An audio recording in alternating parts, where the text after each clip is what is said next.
j'espère que vous allez bien. Bienvenue dans une nouvelle vidéo pile à lire avec le jeu de la pale et Monthly Reset. Si vous ne connaissez pas, il s'agit d'un type de vidéo que je fais à peu près tous les mois où je choisis 5 livres de ma pale avec le jeu de la pile à lire et le plateau que j'ai créé qui va avec. Et dans la deuxième partie, je fais un petit reset du mois, donc où je vous parle de mes objectifs, mes focus, mes projets pour le mois à venir. En octobre, j'avais testé une formule un peu plus hybride, on va dire, en incluant la pile à lire au milieu du reset. Mais ce mois-ci, je vais reséparer comme j'avais fait en septembre, donc on va commencer avec la partie pile à lire et ensuite je ferai le reset. Si vous ne connaissez pas le jeu de la pile à lire, comme d'habitude, le lien explicatif est dans la description.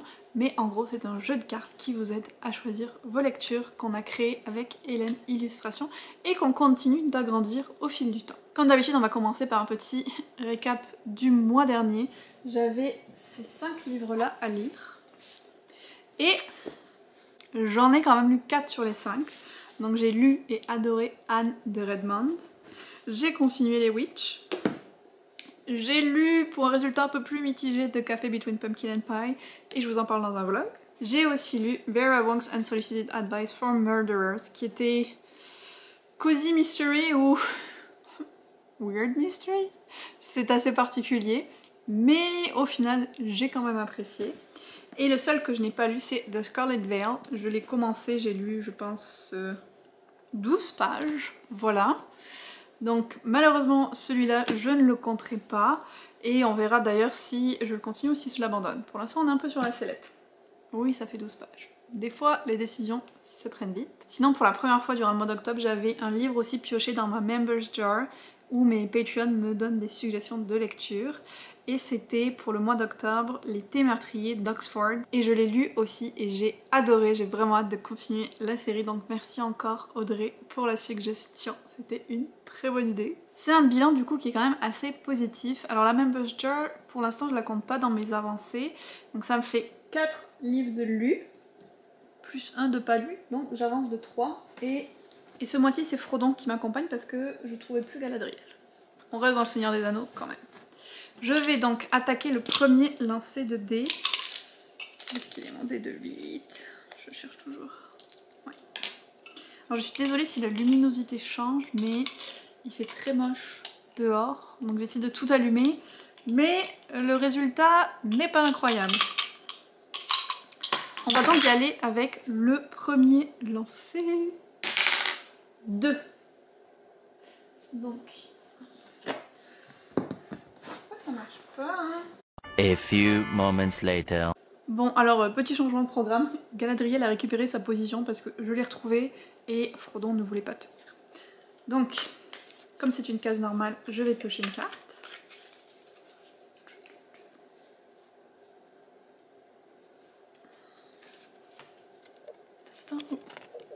Ouh! Une romance pimentée, une romance spicy. J'en ai une, mais je suis pas sûre à 100% qu'il y aura du très spicy, mais on va essayer. Et j'ai donc pris My Roommate the Vampire, un livre parfait pour la saison aussi que j'ai prévu de lire pour mon vlog Vampire. Et vu que c'est Berkeley qui le publie, et qu'en principe leurs romances ont un peu de spicy, pour la plupart, j'ai envie de croire que ça va aller pour cette carte-là. C'est un peu dur de savoir à l'avance, mais sinon j'ai un plan backup, attendez je vais le chercher. Donc mon plan backup ce serait Archer's Voice de Mia Sheridan, qui est une lecture qui m'a été recommandée par mon amie Erika et que j'ai prévu de lire avant la fin de l'année. Donc vu que de toute façon il reste que novembre ou décembre, on peut viser novembre. Et lui, je pense bien quand même qu'il y a du spicy. Entre ces deux-là, je devrais m'en sortir. On va relancer le dé. 4... Ok. C'est les faces du lapin, mais c'est pas une case spéciale du coup.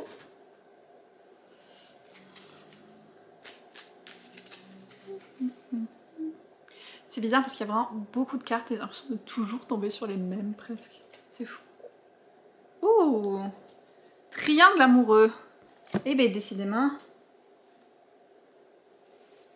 Triangle amoureux. Recycling. The Scarlet Veil.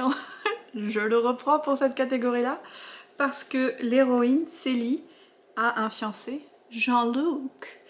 Et Je pense qu'elle va aussi craquer un petit peu pour un vampire à un moment. Et Jean-Luc va peut-être partir aux oubliettes, je ne sais pas, mais ça ressemble assez à un triangle amoureux pour que je l'utilise. Si je l'abandonne, on verra ce qui se passe. On verra rendu là. Troisième lancé. 8 ! 8 ! Ça veut dire que je passe la tête de mort. Ça, c'est très bien. Attends. 1, 2, 3, 4, 5, 6, 7, 8. Oh là là. Près de la fin. Très près de la fin. On repartira pour un tour. Mais ça veut dire que j'aurai le droit de treat myself et m'acheter un livre. Parce que bien sûr, je ne le fais pas en dehors de cette case-là. Hein. Jamais, jamais, jamais. C'est drôle parce que là, les deux cartes que j'ai piochées, c'était des cartes de l'extension romance.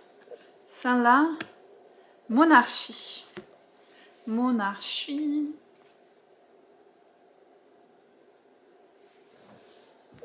J'étais plongée dans le plus profond des désespoirs parce que je trouvais rien dans ma palle avec des rois, reines, princes, princesses. Et tout d'un coup, je me suis souvenue que mon espoir reposait sur ce livre, Immortal Longings, une réécriture de Antoine et Cléopâtre. Je me suis dit, ah, Cléopâtre était reine d'Égypte, peut-être, il va y avoir quelque chose. Et en effet, Princess Kala Ptolemy, ce qui est Cléopâtre Ptolémée, mais dans cette version-là.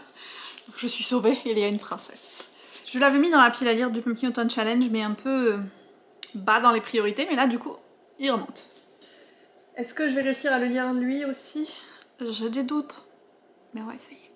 On a fait 3, hein? Oui. 4e. 7. On décolle. 1, 2, je la compte. 3, 4, 5, 6, 7. Bon, bah autant la dernière fois j'avais beaucoup de cases spéciales, là... Et c'est... On est reparti. Je tombe jamais sur ça, là. C'est triste. Et donc, encore une fois une carte.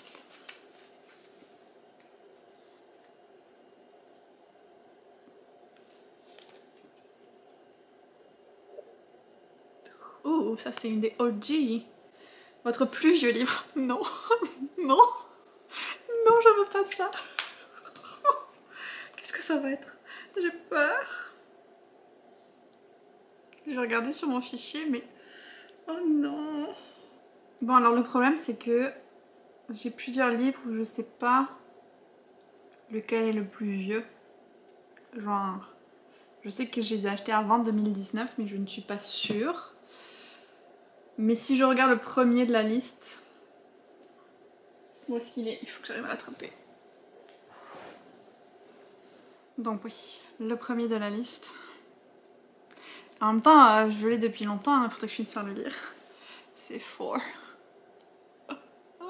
Donc, une partie de l'histoire de Divergente écrit du point de vue de 4. J'ai pas l'air ravie, mais en même temps j'ai envie de le lire. C'est juste que je m'attendais pas du tout à devoir le lire maintenant. Mais si j'arrive à le lire enfin depuis le temps qu'il est dans ma palle, le sentiment sera merveilleux, je pense. J'ai mis la carte. Ok. Dernier lancé, on va espérer tomber sur une case spéciale. 1. Ouh oui! Donc je dois combiner 2 cartes. Ça va être fun et plus compliqué aussi.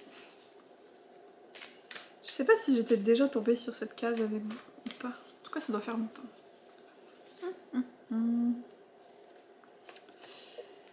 Ouh, qu'est-ce que c'est? LGBTQIA+. Ok. Pourquoi je tombe que sur des romances? Quoique, oh, c'est pas spécifié, c'est pas notre extension romance, je pense.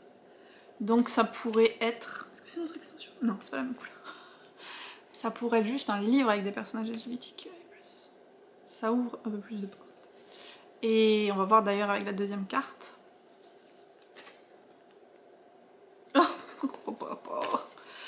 Alors, il nous faut des personnages LGBTQI+, et des dragons.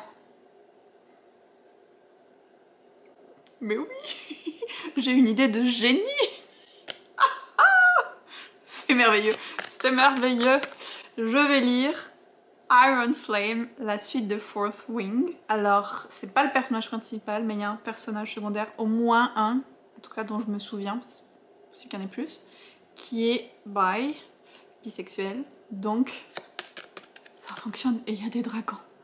Parce que sinon, sinon je vous aurais encore sorti la suite de Ruin of King, qui est la maison de toujours, et que je n'ai toujours pas lu. Mais Iron Flame va faire la job, je suis très très contente.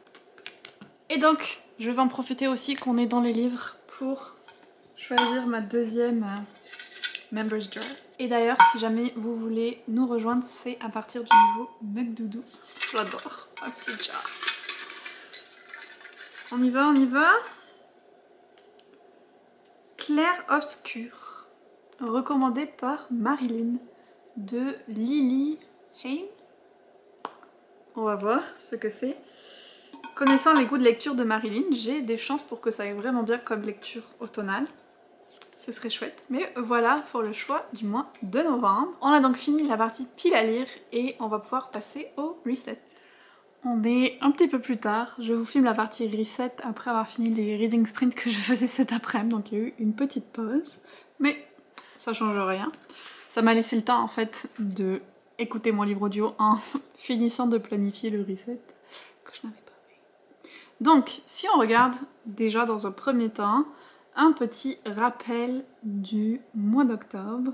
Avant de aller dans le reset, si je fais un retour sur le mois d'octobre et les highlights, on va dire, il y en a eu beaucoup quand même. Déjà le fait que nos parents respectifs viennent, d'être allés au spa, ça c'était vraiment cool, surtout le spa de Québec était très très beau. La région de Charlevoix, comme je vous ai dit déjà dans le vlog, j'ai vraiment adoré, ça a été un coup de cœur et j'ai envie d'y retourner. J'ai eu aussi des belles opportunités de partenariat, je sais pas ce qui s'est passé, mais au mois d'octobre il y en a eu comme plusieurs et ça c'était vraiment cool aussi. Mais c'est sûr que pour moi le mieux ça a été de pouvoir passer du temps avec ma mère parce qu'on s'était pas vu en personne depuis été 2022, donc ça faisait quand même plus d'un an, c'était long. Et donc si on regarde le reset maintenant, ce que je m'étais prévu, je vais aller directement aux objectifs parce que le reste n'aura pas trop changé pour le mois de novembre et je ne veux pas trop me répéter. Au niveau des objectifs perso, l'activité 4 fois par semaine, je pense que je l'ai assez respectée, sauf peut-être une des semaines où on était en vacances, mais bon, on était en vacances. Les lunettes, j'ai mis kind of parce que bon, actuellement on est le 30 et je suis en train de regarder en ligne et de choisir les modèles que je veux. Donc ça a avancé. Je me dis je peux les commander le 31, je suis capable. Donc kind of. Profiter des vacances, j'ai quand même réussi, pas à 100% peut-être parce que c'était dur de couper avec le travail, mais j'ai quand même pas mal réussi. Si on regarde l'objectif numéro 2, planifier le Cold Winter Challenge, les catégories, je les ai validées, c'est bon. Les visuels, je dois encore les faire. Le T, je dois encore le faire. Et le M, Mysterious M, je l'ai fait aussi. Donc on a un peu avancé. Niveau Patreon, j'ai envoyé mes lettres Tea Party. Normalement elles sont toutes arrivées avant Halloween, ce qui était un peu mon objectif vu qu'elles étaient à thème assez automnal. J'ai envoyé aussi le marque-page du mois d'octobre qui était Anne de Green Gables. Et j'ai fait la vidéo exclusive aussi, c'était le book shopping avec ma maman. C'était très drôle de faire une vidéo avec elle. Puis au niveau book social media, donc mon partenariat avec 3 livres, je l'ai coché parce qu'il me reste juste une chronique à faire sur tout ce que j'avais à faire. Donc c'est quasiment fini, ça devrait être fait cette semaine. J'ai fait mon post pourquoi lire en e-book, enfin mon reel peut-être plutôt. Et j'ai fait le vlog au chalet, j'en ai même fait 2. Donc ça va. Au niveau de l'appartement, j'ai même pas envie d'en parler. C'est une catastrophe ces histoires de cadres. Bon, l'abat-jour déjà, mon dernier c'était un peu fini. Les cadres, écoutez, on a acheté un. Le tableau est dans le cadre. Et ça fait presque un mois et il n'est pas accroché. I'm giving up. Voilà ce qui se passe. Donc si on va maintenant au mois de novembre, j'ai mis une nouvelle citation. It looked like the world was covered in cobbler crust of brown sugar and cinnamon. Je crois que c'est une citation gourmande qui était plutôt chouette pour l'automne. Les thèmes, j'ai gardé le Pumpkin Autumn Challenge, c'est le dernier mois. Et j'ai mis Stay Cozy parce que le mois de novembre c'est quand même assez difficile niveau moral souvent parce que les journées sont beaucoup plus sombres, on change d'heure et c'est ça peut être plus déprimant. Donc je veux essayer de rendre ma vie cocooning et cosy au maximum. Là aujourd'hui on a eu de la neige, donc comment vous dire que ça va pas être facile. Mais on va essayer. Les affirmations du mois, j'ai aussi gardé les mêmes. Ah oui, je voulais revenir sur le small moment of peace. Parce que je vous avais dit que c'est vraiment un de mes objectifs d'arriver à m'en donner plus et tout. Et bon, avec les vacances c'était un peu plus compliqué. Mais la semaine dernière, j'ai réussi à me faire une journée vraiment beaucoup moins occupée que ce que je fais d'habitude. Et je suis quand même contente d'avoir réussi à faire ça. Je vais essayer aussi demain de me faire quelques heures vraiment relax. Mes vidéos en cours, ça je le garde toujours aussi pour l'avoir en comme arrière-pensée un petit peu. Donc là j'ai une vidéo 12 livres par 12 amis que je filme tout au long de l'année, c'est un gros projet. Mon vlog pour les vampires que j'ai à peine commencé et le vlog Frankenstein qui est quand même assez bien avancé. Les fall must, donc les choses que je veux garder à travers l'automne. Les bougies sont toujours là, j'ai rajouté hot drinks pour le côté réconfortant comme je vous disais en novembre. Pareil, les couvertures cosy comme celle que Johan a faites. Et puis mon Reading Nook, que je vais utiliser beaucoup à partir d'aujourd'hui, je pense. Notre lecture commune de Patreon en novembre, c'est If We Were Villain. Donc si vous voulez, n'hésitez pas à nous rejoindre, ça va être une lecture vraiment intéressante, je pense. Et si on regarde au niveau des objectifs, alors niveau perso, j'ai été beaucoup plus light quand même. Cette fois-ci, j'ai juste mis mon activité 4 fois par semaine. Je sais pas trop quoi mettre. À part essayer de pas laisser le stress me dévorer, c'est mon plus gros objectif perso, on va dire. Le Cold Winter Challenge, on retrouve les visuels et le thé, mais j'ai aussi rajouté le calendrier des différentes choses que je veux faire, que je dois préparer. Au niveau Patreon, j'ai commencé ma vidéo exclusive de novembre, qui va être le Behind the Scenes du Cold Winter Challenge. Je me suis dit que j'allais filmer un peu tous les aspects préparatoires et tout ce que je fais pour le préparer. Et je trouve ça vraiment trop cool. Je suis contente de faire ça. On a bien sûr notre lecture commune et le calendrier de novembre que je dois préparer. Et puis, au niveau Book Social Media, j'ai surtout mis, j'ai 2 partenariats rémunérés à faire. Je ne suis pas encore trop penchée dessus. Et puis il faut que je fasse des photos des nouveaux services presse que j'ai reçus. Et ça c'est un peu plus craignos parce que je sais pas encore où je vais les faire. Surtout vu le temps qu'on a. Donc voilà pour la partie un peu plus reset de la vidéo. Je pense que c'est assez court pour le mois de novembre. Mais il est très occupé donc je vais avoir moins le temps de faire des choses à côté peut-être. Même si j'ai quand même un truc... une nouvelle aventure on va dire que je vais d'abord tester avec mes Patreon normalement au mois de novembre et que bien sûr je vais être principalement occupée à la préparation du Cold Winter Challenge. D'ailleurs je vous dirai très bientôt les dates de sortie des vidéos. Je dirai ça sur Facebook et sur Instagram. Peut-être aussi sur YouTube, je sais pas. En tout cas je vous le dirai très bientôt. J'espère que cette vidéo vous aura plu. N'hésitez pas à me dire en commentaire quelles sont vos lectures prévues pour le mois de novembre ou si vous avez des projets particuliers sur lesquels vous allez vous concentrer pendant ce mois-là. Si vous n'êtes pas sûr de quoi mettre, vous pouvez me mettre un petit emoji calendrier. On reste organisé. Et on se retrouve très bientôt dans une autre vidéo.